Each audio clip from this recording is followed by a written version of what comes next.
എന്തുകൊണ്ടും നല്ലൊരു മുഹൂർത്തത്തിലാണ് നാം ഇവിടെ ഒരുമിച്ച് കൂടിയിട്ടുള്ളത്. സഭയുമായി ബന്ധപ്പെട്ടിട്ടുള്ള ഭാവി പ്രവർത്തനങ്ങളെ പ്രതീക്ഷയോടെ അവലോകനം ചെയ്യുന്നതിനും നല്ല ഒരു പ്രതീക്ഷയോടുകൂടി തന്നെ പൊതുപ്രവർത്തനങ്ങൾ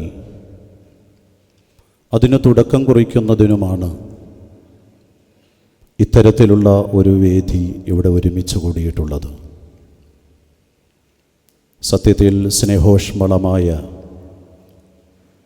ഈ കൂടിച്ചേരലിനും ഒത്തുചേരലിനും ഹൃദ്യമായ ആശംസകൾ അറിയിക്കുന്നതോടൊപ്പം മതങ്ങൾ എന്നത് പരസ്പരം സ്നേഹിക്കാനുള്ളതാണ്, പരസ്പരം അറിയാനുള്ളതാണ്. സ്നേഹബന്ധങ്ങൾ ഊഷ്മളമാക്കലാണ് ഇതുപോലെയുള്ള വേദികളിലൂടെയൊക്കെ നമുക്ക് സ്വായത്തമാക്കാൻ സാധിക്കുക. എല്ലാ മതങ്ങളും വേദങ്ങളും ദർശനങ്ങളും ഉപനിഷത്തുകളും സ്നേഹത്തെയാണ് പ്രചോദിപ്പിക്കുന്നത്. അതുകൊണ്ട് പ്രവാചകന്റെ ഒരു വചനം, നീ നല്ല നിലയിൽ വർത്തിക്കുക, ജനങ്ങളോട്, മാതാപിതാക്കളോട്, ഭാര്യ മക്കളോട്, നിന്റെ സഹപാഠികളോട്, സുഹൃത്തുക്കളോട്, അധ്യാപകരോട്, ഗുരുനാഥന്മാരോട്, അയൽവാസികളോട്, മുതിർന്നവരോട്, താഴുന്നവരോട് നല്ല നിലയിലുള്ള സമീപനം.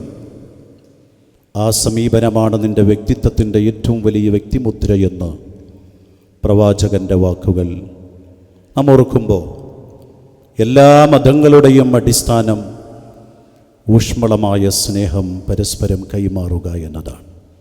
സത്യത്തിലൊരു പൂന്തോട്ടം പോലെ തോന്നുകയാണ് ഈ കൂടിച്ചേരൽ.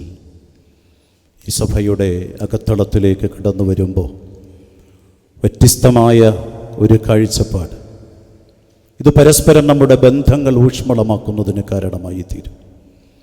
ഹൃദയങ്ങളെ അടുപ്പിക്കുന്നതിനും വ്യക്തിബന്ധങ്ങളെ വളർത്തുന്നതിനും കളങ്കമില്ലാത്ത, കാപട്യമില്ലാത്ത നല്ല ഒരു ഊഷ്മളമായ സ്നേഹത്തെ പരസ്പരം കൈമാറുന്നതിനും ഇത്തരത്തിലുള്ള വേദികൾ ഉദാത്തമാണ്, അത് മാതൃകയാണ്.